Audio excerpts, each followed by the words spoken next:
how can you approach making better use of your time? This week's business book recommendation is for How to Live on 24 Hours by Arnold Bennett. This book, published in 1908, offers practical advice on making the most of one's time. How do you live a fulfilling life? How do you make the most of every day and compound those tiny pockets of time into a better life, more enjoyment? So what did I learn?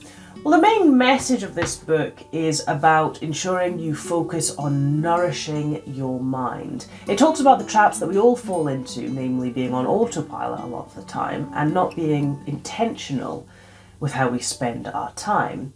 Bennett points out that, unlike money, time cannot be in credit or debt. You can't waste future time nor save past time. You have what there is now.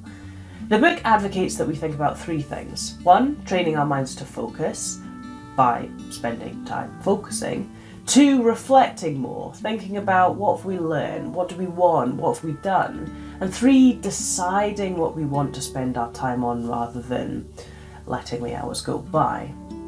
What did it make me think differently about? Cause and effect.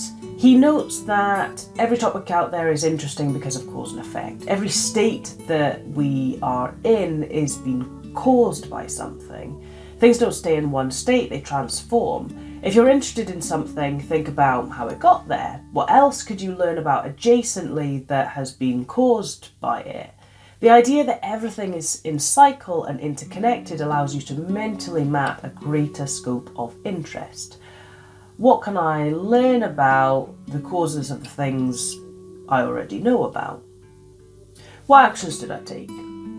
Building in time for reflection. I feel like I used to be better at this when I had a commute, and I have tried things like journaling on and off, but it's never really stuck.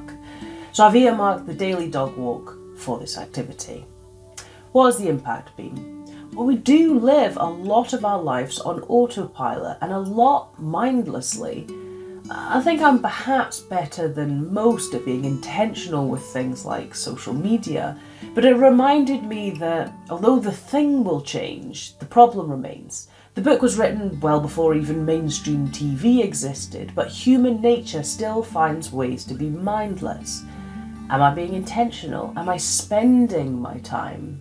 Or just riding it? This book might offend some readers. It's very clearly written in a different time, addressing only men as the reader and making reference to things like the time you have waiting for your dinner. But if you take it in the context of the time, it's actually pretty witty, and the archaic references might make you smile. There are some things that just don't translate into modern life, but a surprising amount that does. It's a tiny book and a fun read with great lessons to draw from. Have a wonderful day.